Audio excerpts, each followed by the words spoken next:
सास की तकरार और बहू की समझ। सास और बहू का सामंजस्य एक सशक्त रिश्ते की कहानी। प्रारंभिक संघर्ष। सुरेखा देवी और उनकी बहू राधा के रिश्ते में शुरुआत में हमेशा तनाव रहता था। सुरेखा देवी एक परंपरावादी महिला थीं, जिन्होंने अपने पूरे जीवन में घरेलू कामों में निपुणता और परिवार की व्यवस्था को प्राथमिकता दी थी।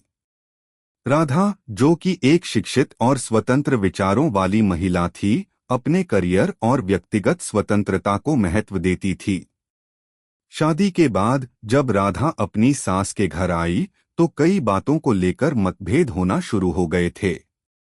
अगर आप अपनी माँ से प्यार करते हो और उनको हमेशा खुश देखना चाहते हो तो चैनल को सब्सक्राइब करो, लाइक करो, जय माता दी कमेंट करो। बहुत ही जल्द आपको खुशखबरी मिलेगी। प्लीज वीडियो को लास्ट तक जरूर देखें। अब आगे सुने। राधा के लिए घर के कामों में निपुणता हासिल करना उतना महत्वपूर्ण नहीं था जितना कि खुद को एक स्वतंत्र व्यक्तित्व के रूप में स्थापित करना। सुरेखा देवी को यह बात समझ में नहीं आ रही थी। उन्हें लगता था कि राधा घर की जिम्मेदारियों से बच रही है और परिवार की परंपराओं को सही से नहीं निभा रही है। राधा को लगता था कि सुरेखा देवी को उसे अपनी तरह से जीने की अनुमति नहीं देती और हर कदम पर सलाह देती हैं। हर छोटे छोटे काम को लेकर बहस होती। कभी राधा की पसंद के कपड़े नहीं मिलते तो कभी वह समय पर खाना नहीं बनाती।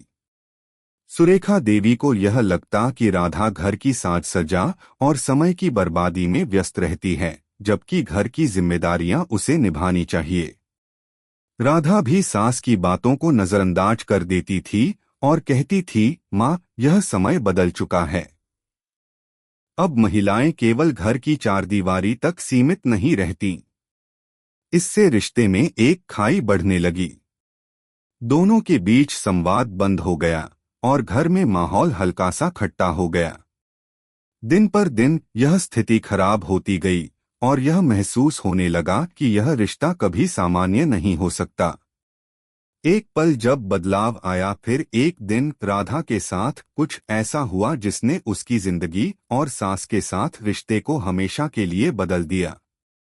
राधा अपने ऑफिस से जल्दी घर आई थी। वह अपने कमरे में कुछ देर आराम करना चाह रही थी, लेकिन अचानक उसका फोन बजा।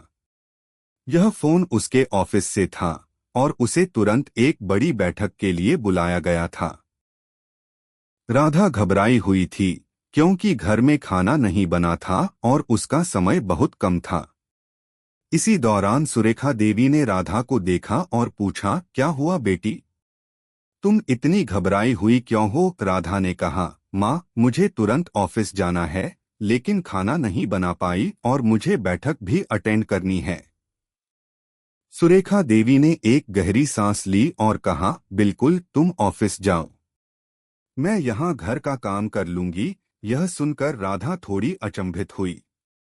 उसने सोचा कि सुरेखा देवी के बारे में उसकी जो सोच थी, क्या वह सही थी?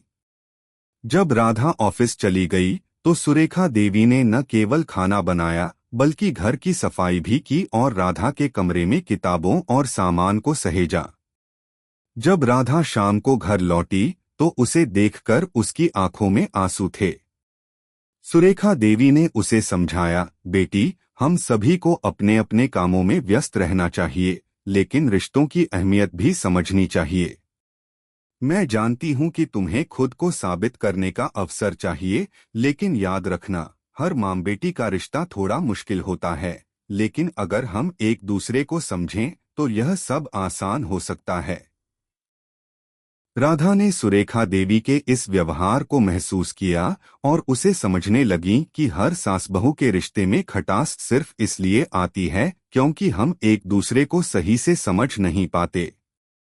सुरेखा देवी ने उसे यह दिखा दिया कि रिश्तों में केवल बल और कड़ी मेहनत से ही नहीं, बल्कि समझ और सम्मान से भी सामंजस्य बैठाया जा सकता है।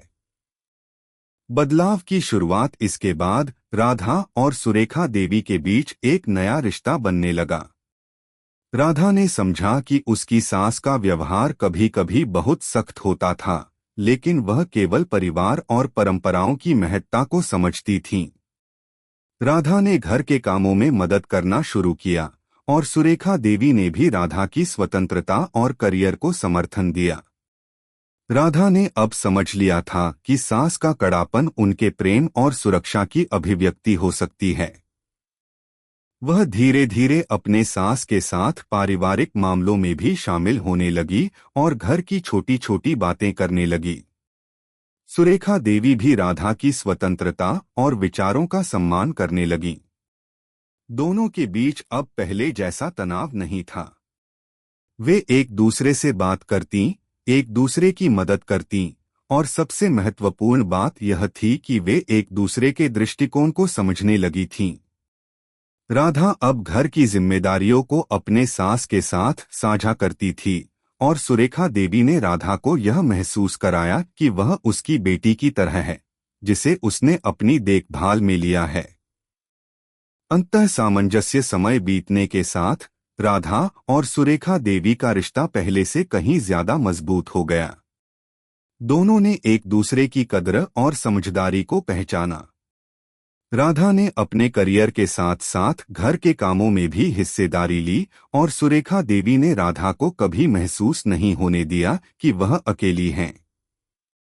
एक दिन जब राधा ने अपने सास को छुट्टी पर जाने की सलाह दी तो सुरेखा देवी मुस्कुराते हुए बोली, तुम सही कहती हो। हम सभी को कुछ समय खुद के लिए भी चाहिए। सुरेखा देवी और राधा के रिश्ते में सामंजस्य अब एक सशक्त उदाहरण बन चुका था। इसने यह सिखाया कि किसी भी रिश्ते में, चाहे वह सास बहू का हो या अन्य कोई, केवल समझ, सम्मान और एक दूसरे की जरूरतों को समझने से ही सामंजस्य बनता है। और यही सचमुच रिश्तों की खूबसूरती है, एक दूसरे को सही से समझने, सम्मान देने और साथ में जीवन की राह पर चलने में। यह कहानी हमें यह भी सिखाती है कि रिश्ते कभी भी परफेक्ट नहीं होते, लेकिन अगर हम एक दूसरे की भावनाओं का सम्मान करें और थोड़ी कोशिश करें तो हर रिश्ते में सामंजस्य संभव है। समापन। सुरेखा देवी और राधा का रिश्ता अब एक आदर्श बन चुका था, जहां दोनों एक दूसरे के साथ मिलकर परिवार की खुशियों को बढ़ा रही थीं। सुरेखा देवी अब राधा को अपनी दोस्त और सहयोगी के रूप में देखती थीं और राधा ने अपनी सास को एक मार्गदर्शक और सशक्त स्त्री के रूप में पहचाना। उनके रिश्ते ने यह सिद्ध कर दिया कि जब दो लोग अपने रिश्ते को सच्चे दिल से निभाना चाहते हैं तो हर कठिनाई को पार किया जा सकता है। कैसी लगी आपको कहानी? प्लीज कमेंट करो, लाइक करो, सब्सक्राइब करो। धन्यवाद।